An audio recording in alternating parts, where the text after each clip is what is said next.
From UFOs to psychic powers and government conspiracies, history is riddled with unexplained events.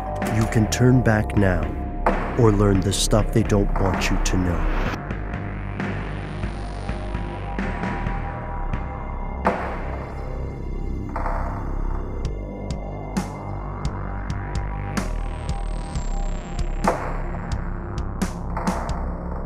Okay, and we are back, and we are jumping to a message we received from Bronze Ranked Boomer.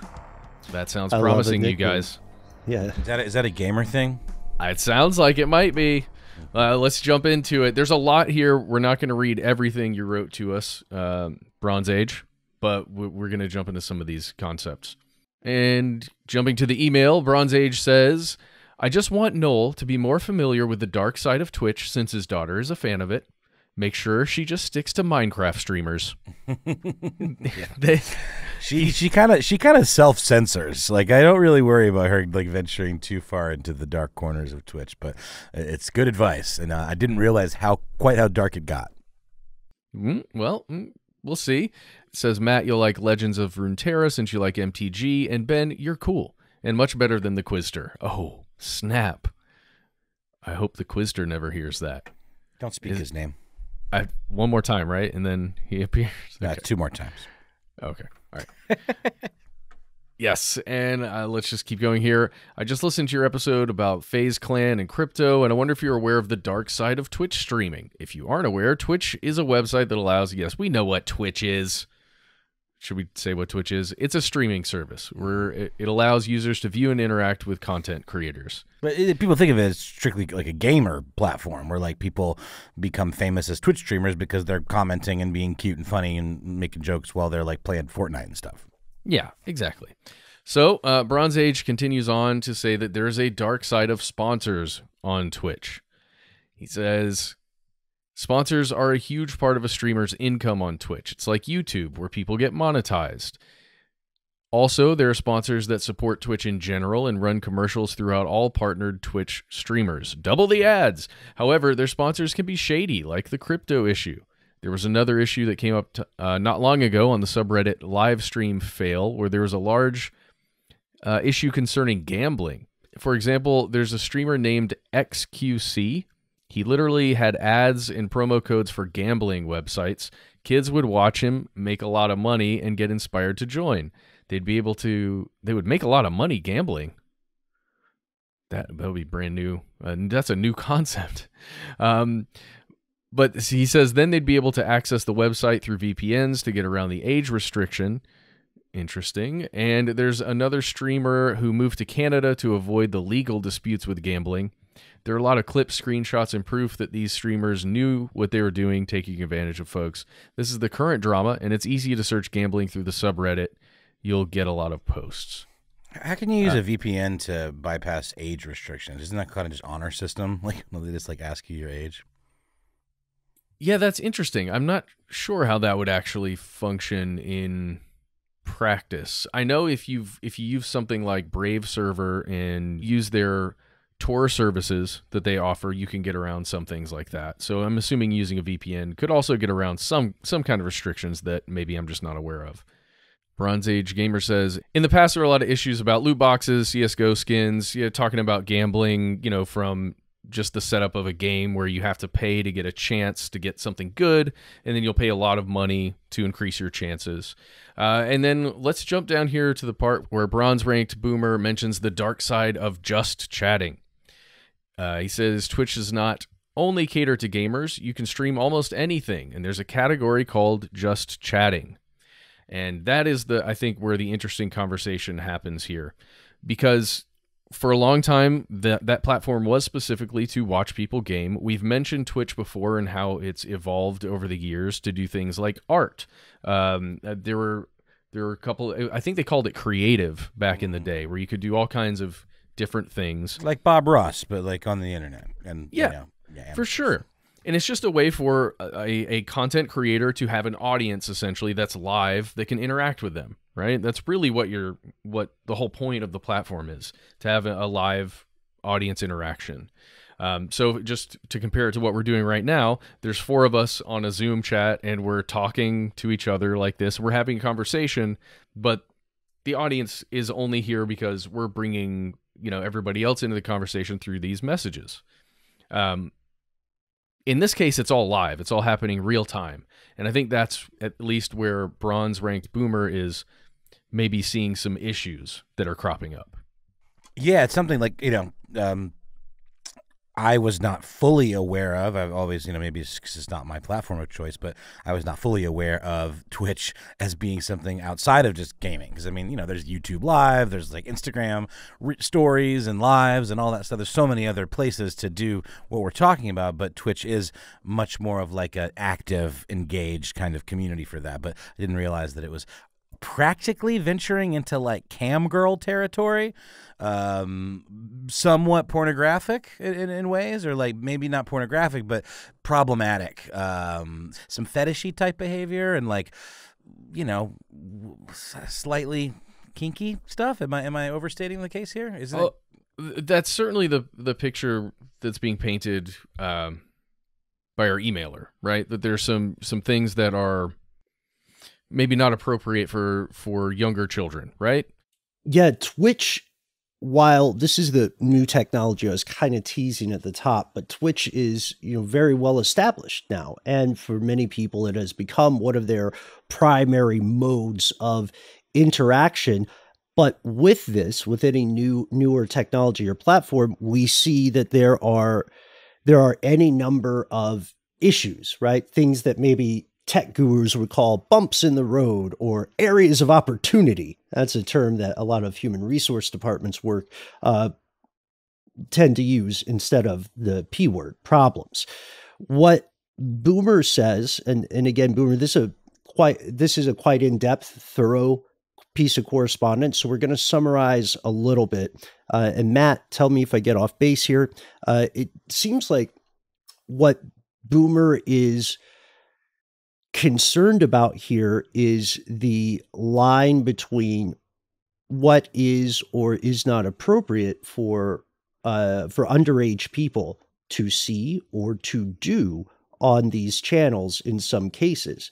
Because to the earlier point that one of you guys brought up, it can be difficult to actually verify somebody's age online. You know what I mean? Like it's an incredibly easy process to circumvent. This, by the way, this morality argument is going to be one of the continuing arguments for further government control over internet access as well as monitoring. We're not too far away from a world wherein you will have to have your state-issued ID on record with, Comcast or whatever they're calling themselves nowadays, Xfinity. And this, the devilish thing about this argument is that there is validity to it. So it seems like what Boomer is saying is like these things can get out of hand very quickly. Would you say that's accurate, Matt? Yeah, it certainly seems that way. So I don't know much about this at all, but I'll just tell you what I learned from the moment of receiving this literally half an hour ago to talking about it right now. You can find a lot of the things that are being mentioned here in this email that we didn't even bring up, but a few of the things are weirdness happening where streamers were being banned by the platform for generally being odd, let's say. Odd behavior, would we consider that? Like one person was, and I'm not even going to mention the names here, you can look it up if you'd wish, but one person was wearing a horse head mask, which isn't all that weird. That's a fun thing, silly thing to do. But yeah, of course. But they were slamming said horsehead mask into a 3DO microphone, one of those binaural microphones, and just like slamming their head into it repeatedly. Yeah. And making horse noises and just being weird. Well, a lot of these things that you're talking about, like, or this area would be considered extreme ASMR, like using these binaural mics. And they're even like, there was another, I think it's the horse mask girl is one of the ones. And then there's a guy who I think they work together. They at least, communicate together, or they make videos together maybe, but they were like doing stuff like like farting into like headsets, like gaming headsets, and like licking the microphones and stuff, and like doing this, you know, like borderline fetishistic type behavior, and you know, also a little odd. And obviously these streamers get paid by the stream, and the platform has, you know, its own standards or whatever, its community guidelines, and so they were both banned and demonetized, you know, as you know can happen. It is a weird thing because, as we said, the advertisers are somewhat the most important thing. They are the most important thing to the business of the company, Twitch, which is the big thing here. So anytime you've got a popular person, no matter what they're doing, the company is being served, you know, on the bottom line. So then the company has to make a decision on whether or not that content, you know, offends enough people, I guess, to make a change, depending on the how much they're actually making per stream for that person.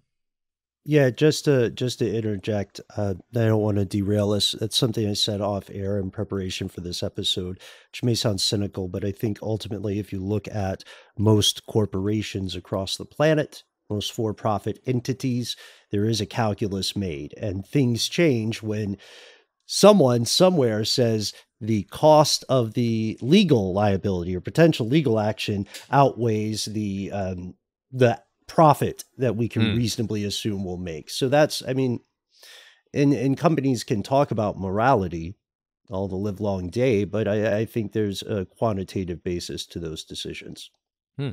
Agreed. Yeah, I think one of the big questions for me is,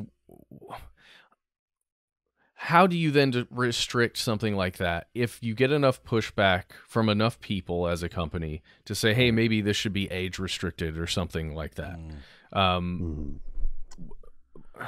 Why would you not do that? Yeah, like it's another thing I think I may have mentioned briefly off air, which is that this goes into, in a legal sense, this goes into morality laws. What, you know, and what one person considers wholly appropriate is what other people would consider, you know, downright blasphemous, right? Yeah. Even if they don't understand it, it may make them uncomfortable, and they may be like, no, that the noises that person with a horse mask is making are just unclean, right? Yeah. And this is a huge issue in jurisprudence in general.